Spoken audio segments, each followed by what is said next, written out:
Amen. Man, Charles Spurgeon said, any practice that detracts from faith is an evil practice. That's right. But especially that kind of self-examination which would take us away from the cross. Amen.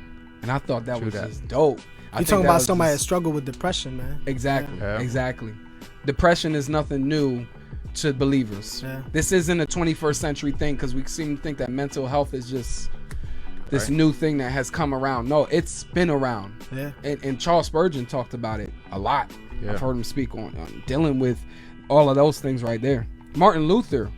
And how much you was can't he? tell me he didn't have no mental health problems, bro. And how much were these brothers used by the Lord? I mean, Exactly. when you look at Spurgeon's ministry, In spite of. of depression, in spite of Right. his sin, in Absolutely. spite of anxiety, the Lord used him. Yeah. Why? Because he was the Lord's vessel. Right. You know what I mean? Yeah, and what's crazy about that is that in a lot of circles that we came from, you know, that's, you look down on that. Right. Yeah. You're not supposed to be in that situation, or, you know, God is not going to use you. Right. That's You're fair. like you're not a strong, like you're almost not saved if you're dealing with mental problems That's and fair. stuff like that. That's Or fair. even like as a pastor, like I remember, you know, struggling with that and telling people that, and it's almost like you're not supposed to struggle with that. Yeah, almost like it's a defect. Yeah, or how are something you a like- good example then? Yeah. And it's like, well, that might be the thorn that God puts to humble someone.